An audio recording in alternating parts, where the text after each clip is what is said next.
Really quickly, I want to re-examine this quotation from Bede, which Mustafa gave us before, and which conveniently we still have here. And I want to put it in a kind of archaeological context. And again, I think Alp's probably seen a version of this before. But anyway, here we go.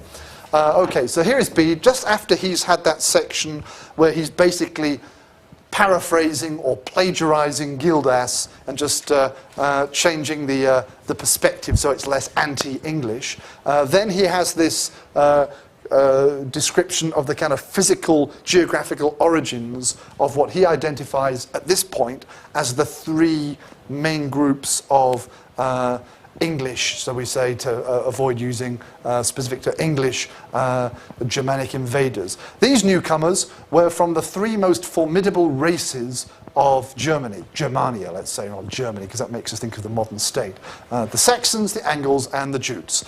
The Jutes are descended from the Jutes are descended the people of Kent and the Isle of Wight. So, hang on, I got jumping maps here. Let's go to this one first. You can? Sorry? Well, they're right up here. They're off the map on this one, up there, okay, the Orkneys.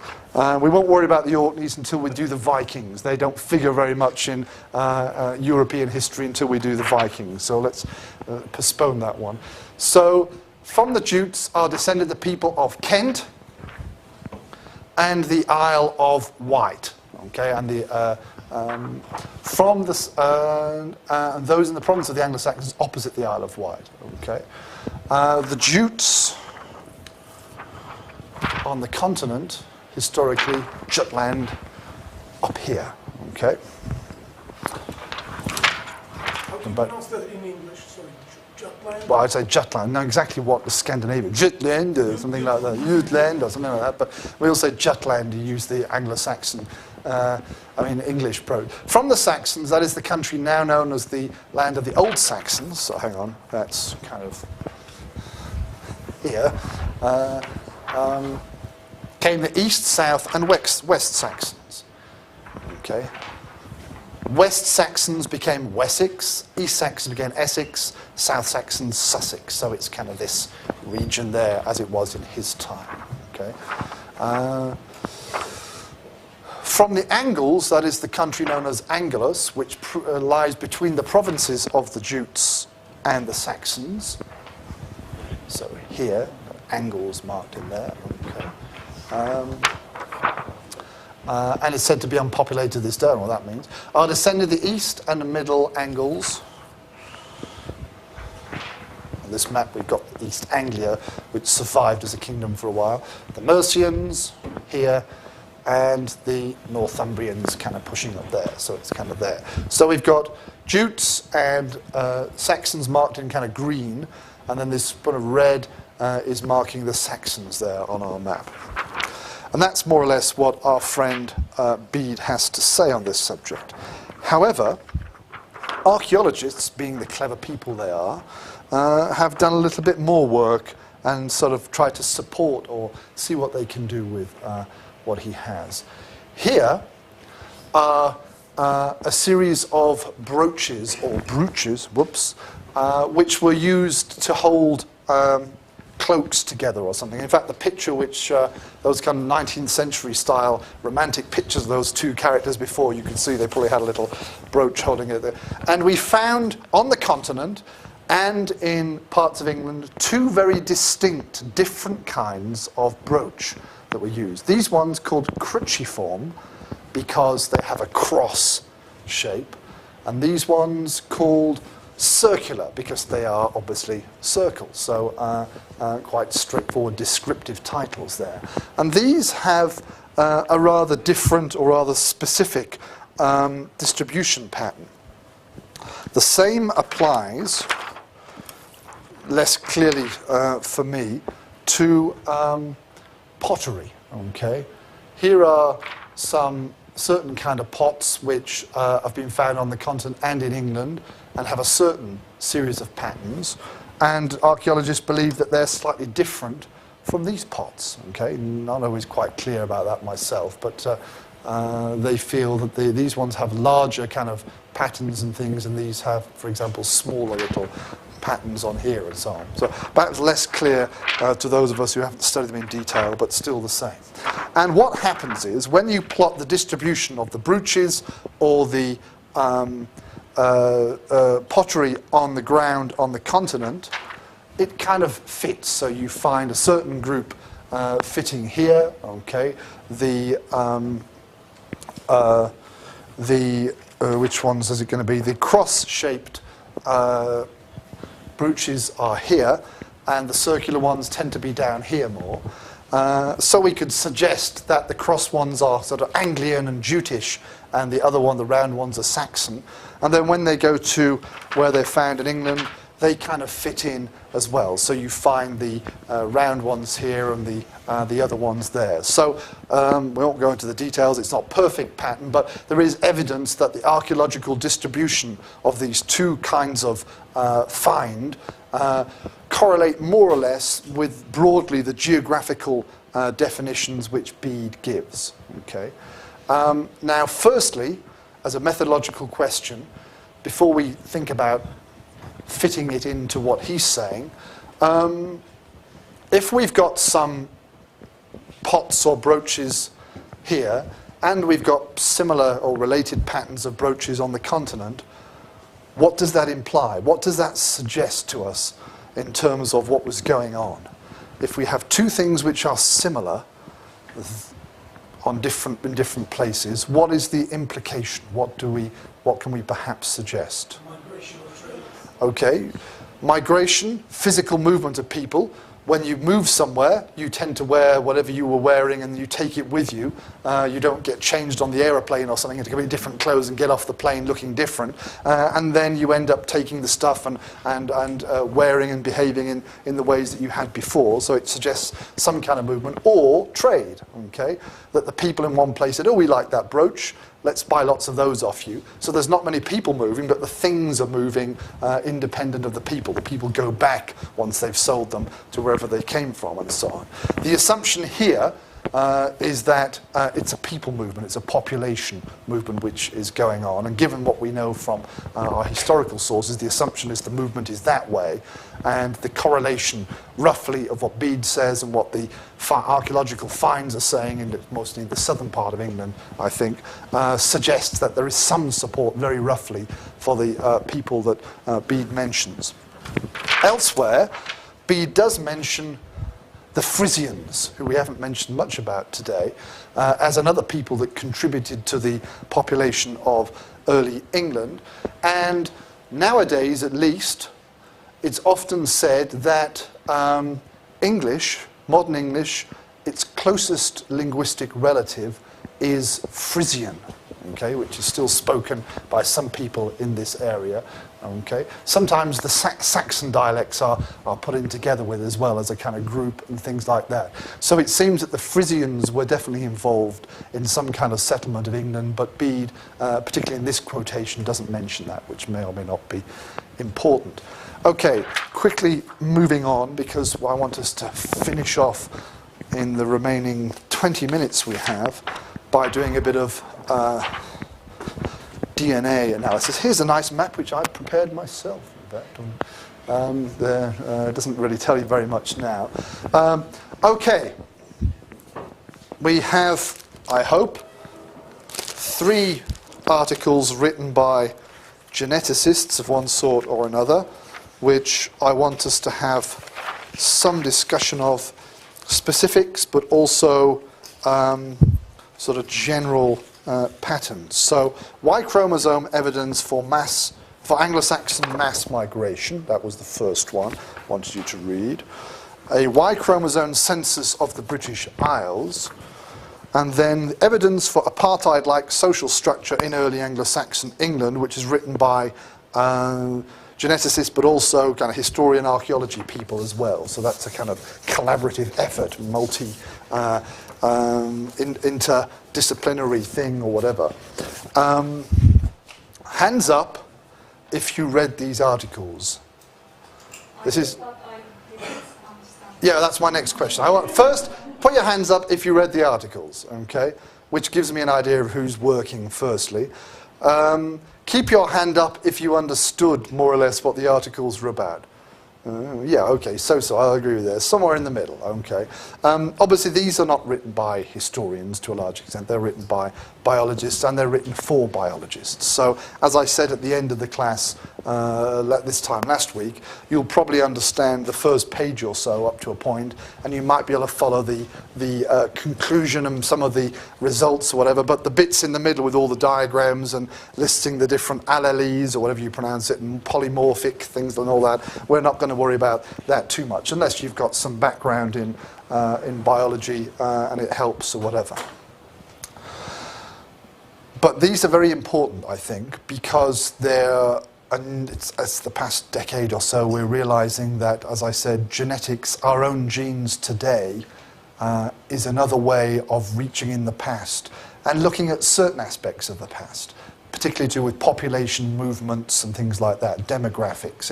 It can't tell us necessarily about cultural differences and things at this stage. Who knows what scientists will be able to do in 100 years' time. But it tells us about groups of people moving around because they're taking their genes, meaning their DNA, not their clothes, taking their genes with them, and then obviously their descendants are inheriting them.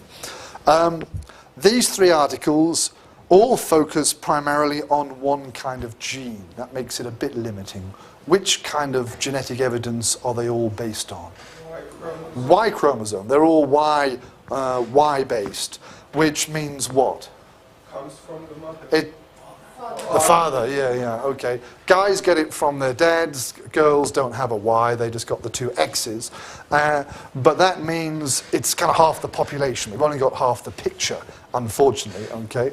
We need to have similar articles looking at the mitochondrial DNA, which we all get from our mothers, and then we could put the two things together to get a fuller picture. So here we're looking at men. Now this is partly, I think, to do with the ability of getting hold of the evidence and things like that, and not just because these guys are kind of sexist, like all historians have written about men in the past and women are not figured, and somehow it's even the same here. But so it's only half the picture. That's something that we should kind of pick up on at the start. Okay, who wants to tell me about the first article, evidence of Anglo-Saxon mass migration? What are they doing here? Anyone remember anything? Anything that they're saying? And my map up there would be a little help if you had any idea where the places are on that and so on. Anyone? What did they do? What do they actually do? What's their methodology then here? What are they doing in this article? We don't have to get to the results yet. What did they try and do? What was their process? Well, yes, but before that, before they get to how do they collect their data? Then perhaps that's the point. Everything needs data. Everything needs information of some sort or other. Where do they get their data from? No, that's aDNA, ancient DNA. This is living DNA. So they haven't gone around digging up people and then examining their DNA, which is also something which is very interesting. This is to do with current contemporary DNA, Y chromosomes wandering around in the bodies of blokes in different parts of Britain. How do they get, what are they doing there? Here.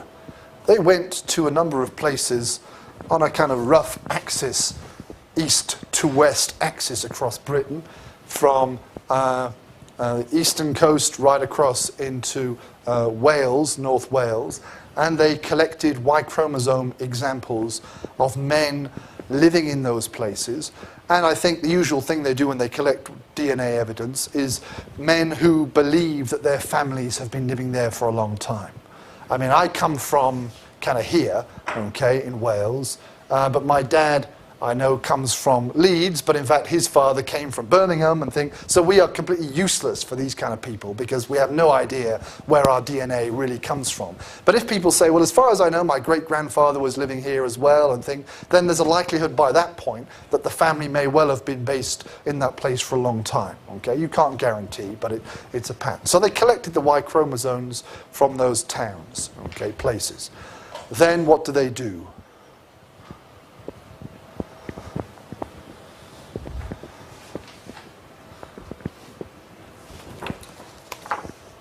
Anyone? Anything? Come on.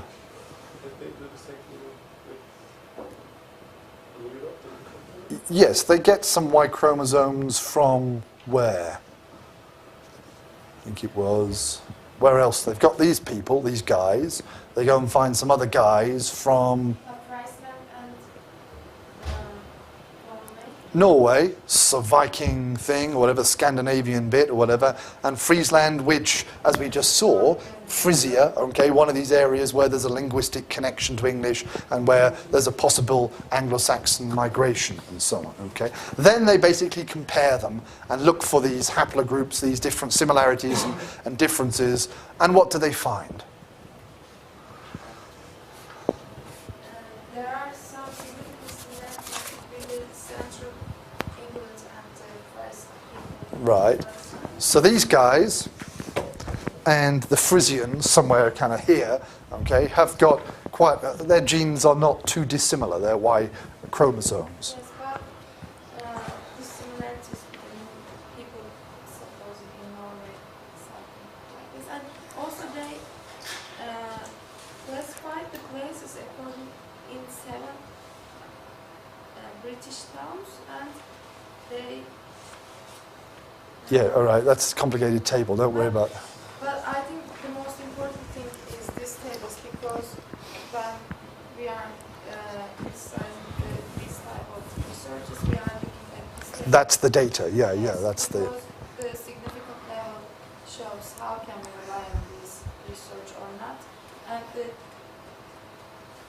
so the table shows that this research is not so much reliable because of its significance level. Okay, well, we'll come to that bit in a minute. We've got the connection or the similarity between central English towns and what we would call Frisia, Friesland is today. Where do these guys from North Wales, where do they fit in? What do they say about those? Sorry, poor Edgem's the only one doing any work. She's going to get full points for this. You get full points for this by answering the questions. Anyone else? Murat? They did not find any particular, actually, any strong relation to mainland with those. Yeah, well, yeah, these and kind of these seem to be different. Firstly, these are different, and these are closer to what's going on down there. Okay, and then there's the Norwegian thing. I don't know exactly what's going on there. But now, this is England, and this is Wales. These are Anglo-Saxons, these are Celts. Ergo, therefore, what is the assumption?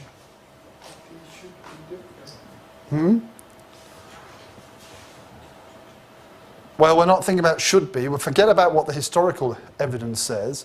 Let's just look at the DNA now and say, what does that say? These guys have got DNA which seems to be different from these guys, and these guys' DNA seems to be closer to the guys on the continent. What came over and the people, Celtic people went westward? Yes, or disappeared or something, or were killed or whatever. But they no longer, their gene pool seems to have disappeared from here, and they've got something different there or whatever, and there seems to be a connection there, and we assume there's a movement either that way, or as you're suggesting, this way and things.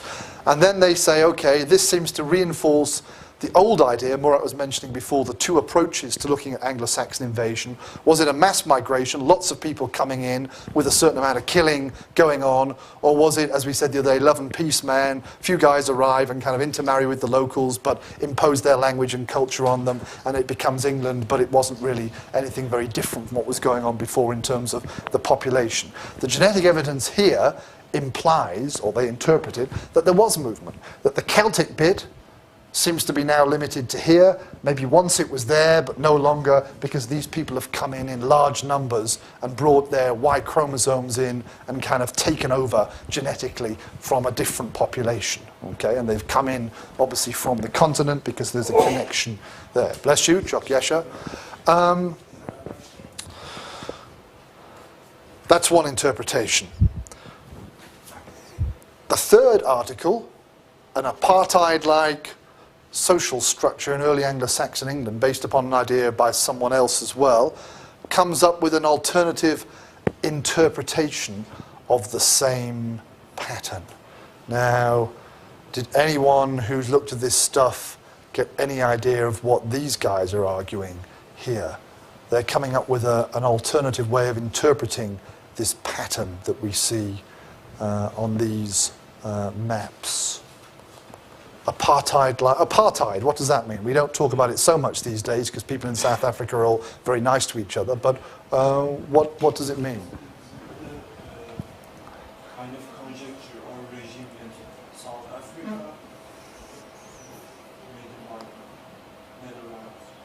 Right, so yeah, European people, the dominant political and cultural group in what was then in South Africa 30 years ago and earlier, forced and made the, what we might call native or dominant African community to be treated as an inferior group, and they were kept apart in various cultural and political and social contexts and so on. Now, what they're suggesting is that something not too dissimilar may have happened in England, and when you get a social structure coming in, controlling the population, even if there's a minority coming in, it can, over many, many years, not over a couple of years obviously, but over a few hundred years, you will find that the small group is able to spread its genes more effectively because it has a social and political or cultural domination over the society.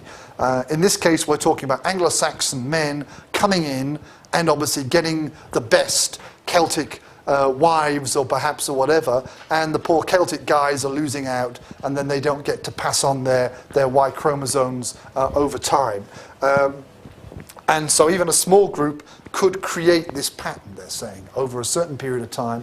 An originally small group of Frisian DNA could spread more effectively because the social structure was pushing down. The interesting historical support for this idea is that the Old English word for a Welshman also meant slave. And in the very earliest Anglo-Saxon laws, okay, the status of Britons, of Welshmen, is clearly below that of the Anglo-Saxons. So there's historical evidence that in some parts, for example in Wessex or whatever, people who were perhaps of British origin originally, Romano-British, Celtic, Welsh origin, whatever you want to call it, they were treated as kind of second-class citizens. And they're suggesting in that situation, the DNA may, over hundreds of years, the Anglo-Saxon Y chromosomes, the Frisian, whatever it is, would take over in a sense, and the Celtic ones would disappear. So the Celtic people went extinct, basically. Sorry? They went extinct.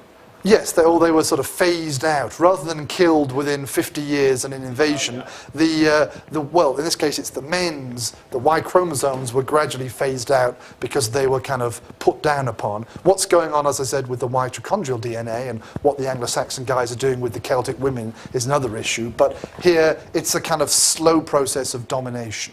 Okay. Now I don't know, I'm not saying either of them is correct. We can vote on it or something, but I think it's interesting that something as theoretically as clear-cut as DNA, okay, which survives in all of us today, and we can see patterns, is still open to different interpretation.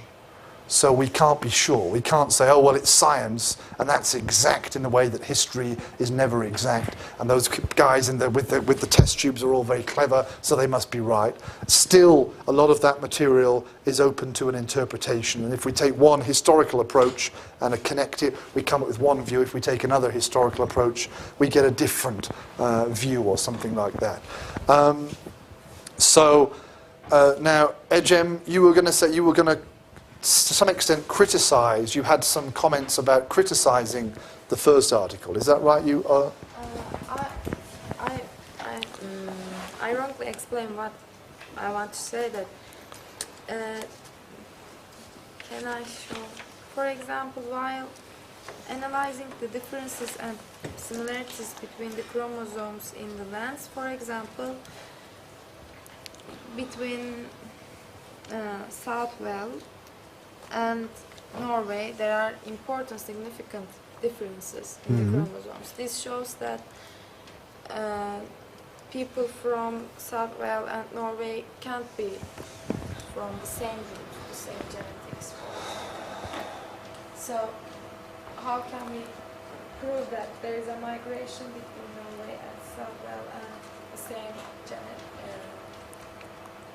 biological roots with this picture, although there are some claims about this. Okay, well, we need to. I'm not going to go into all the data. I've never looked at the tables in detail myself. You're doing more than I ever did. But yeah, I mean, you're to some extent saying, are the actual conclusions they're drawing here necessarily correct, and so on. The Norwegian thing is slightly out of the picture. That's a kind of partly as a control, I think, for this, and obviously because of as something we'll talk about in a few weeks' time, the Viking settlements and what the nature of that was, and that comes into the second article, which we don't actually have time to look at.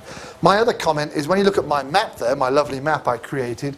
I've got this database where you can get a map and then you type in place names and they put them on for you and so on.